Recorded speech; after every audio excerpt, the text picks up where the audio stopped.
Hi, it's Lee and welcome to the Tesla Economist. Now we finally put to rest the whole BYD doesn't make profits on BEVs, we can move on. And who's next on the list of non-profitable Chinese EVs? NIO.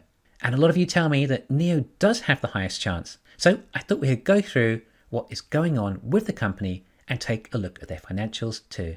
Now I hope you're sitting down for this, as it may feel a little bit unexpected, but I was actually one of the early NIO investors. I bought a few thousand shares shortly after the IPO, very closely doubled my investment shortly after that. Why, you might ask? Well, I believed electric vehicles were the future. I didn't study Tesla anything close to like I do now. On top of that, there just wasn't the information out there back then that there was now. Instead, we had to listen to talking heads saying that there is competition coming. Lots of other authoritative people, I say authoritative, not necessarily credible, posting their theories as to how the Chinese will be able to make lower cost EVs, and we didn't really have the Model 3 in volume production then. So you might say I diversified my portfolio, keeping it an EV portfolio still, but invested in the potential of a Chinese EV company perhaps also being successful. I mean, it was a small investment relative to my Tesla investment, but perhaps some diversification was necessary, or at least I thought back then. But these days, what a better diversified company to invest in other than Tesla. Anyway, after the stock price high, it started crashing and I ended up selling out with a loss of about 40% at around $4 a share, and then it crashed to nearly $1. Sure, it recovered a lot after that, but I was done. I learned a lesson not to invest in companies you don't know much about, just for the sake of it. Of course, I placed all those funds into Tesla and they increased about 20-fold. But the thought was that perhaps the Chinese could easily copy Tesla, and they're so good at manufacturing, replicating and reducing costs, and we didn't know to what level Tesla were at this stage. They had very little experience. It wasn't until later we had Munro tearing down the Model 3 to see what truly amazing job they were doing. Thanks very much, Sandy. You truly helped me with my conviction back in the early days. Of course, it was plain to see that the specs of the NIO did not match Tesla either, and that Tesla really had done something uniquely special. However, we were still unsure back then of the barriers to entry. Can't the Chinese just tear down and reverse engineer Tesla's technology for less cost? It turns out, no. Not some small Chinese startup, nor some juggernaut legacy auto company. Tesla do amazing things that no one else appears to copy. Similar to how Microsoft couldn't make a better version of Google or the iPod. As for looks, I think NIO are doing an alright job. They look tidy, smooth, and nothing too much that will date, compared to the likes of Hyundai that are designed for the fashion of the moment and will date very badly. Tesla is obviously the champion of timeless car designs, hence the Model S still selling with a huge waiting list with a design from over 10 years ago. NIO even have nice interiors with minimal buttons. However, I don't understand why they're not using widescreen and going for portrait. This is not the way. Also, the computer AI assistant is gimmicky, even if they want to make it cute by calling it Nomi. There's no need for that. It adds to cost and more production complexity. And if you want to talk about over-engineered, then it has to be the battery exchange stations. Okay, I understand that China is a different market and people live in high-dense areas and apartments where they may not be able to charge their batteries. And NIO also want a unique selling proposition away from Tesla to give customers a reason to buy NIO over a Tesla. But wow, it's a complex thing, and also means that all those extra batteries that are in the exchange are not in cars being sold to customers. Charging will become more ubiquitous and faster over time, that this was not necessary and will soon be antiquated. Meanwhile, all NIOs has to be designed with this in mind, and thus compromising the design for the car, and obviously can't have structural battery packs as a result, and again adding to cost and manufacturing complexity. But like I said, it may be for a certain market that do want this. However, the process isn't the quickest and often you have to wait and queue. It's simply not scalable. Now, NIO is different from the majority of the other Chinese EVs, in that they're not using the lower cost LFP cells. Therefore, they actually do make cars that have a decent range. Decent range compared to other Chinese EVs, not compared to Tesla.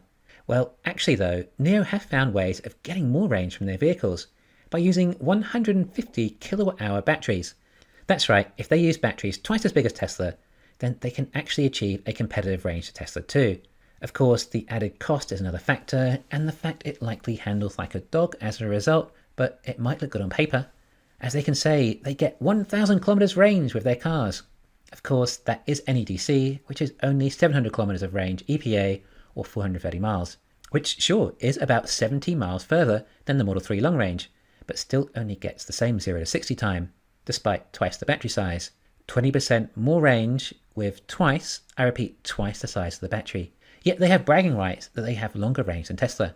And part of this is just purely marketing. Marketing to investors, not to customers, as it may indeed be a way of supporting the stock price long enough until the market changes and consumers actually see more value in EVs rather than just Teslas. Or there's a revolutionary new battery technology to come and save the day. Well, there is, but it's Tesla's 4680. But for a more fair comparison, their NIO ET7 100 kWh battery is getting just 305 miles of range, compared to 400 miles in a Model S, and just 240 miles for a 75 kWh battery, compared to about 360 in a Model 3 with similar sized battery. Yeah, that's not great. Oh, and the worst part of that is this is with nickel cells, not LFP. Now, NIO actually offers about 3 times more models than Tesla, if we exclude the S and X. They're particularly focusing on the SUV market, offering various shapes and sizes. Of course, when you offer more models, it means less economies of scale. But if you can't hit volume production, it makes more sense to start another production line for a different vehicle in a different market that may be able to get more demand. Yeah, there is a demand problem somewhat for some SUVs, especially when you factor in how they're all getting subsidies. Without those subsidies, they would have a serious demand problem. Oh, and if they didn't sell them at a loss either and tried to make a profit, then they likely would be a real demand problem. Let's take a look at production. Well, in July, it looks like NIO sold 10,000 vehicles, and that's across the board for all their models.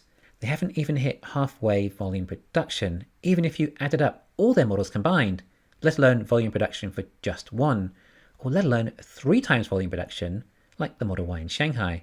Anyway, that's an overview of the company. I could go on, but you get the idea. But it's all moot if they're actually going to end up making a profit and be one of the few EV companies that survives. So let's take a look at their financials. Well, Q2 doesn't seem to be out yet, but I can't imagine they would have made any major breakthroughs since Q1 and should be able to get a close enough idea of how well they're doing, by which I really mean how much longer they have until they need to really turn a profit. Anyway, they're currently at vehicle gross margin of 21%, which is actually pretty good considering how very few vehicles they produce. But like I said, they produce very few vehicles, and it's all about getting your gross margin higher than your OPEX, or you go under. Anyway, that comes to 1.56 billion in revenue with a total cost of 1.34 billion, leaving 228 million gross profit. Alright, so onto the all-important OPEX, which is a massive $573 million, leaving a $345 million loss in operations and a total net loss of $281 million. If we analyse that, it's just over $1 billion. Looking under their balance sheet, they actually have a working capital currently of what appears to be $5 billion, which is actually a reasonable amount. In fact, at their current burn rate, they should be able to last at least another 5 years. 5 years is a long time to be able to increase production, reduce costs, hope for new battery technology, and other potential software upgrades like FSD to increase income, along with overall market changing and people willing to spend more on electric vehicles. NIO just need to increase their production.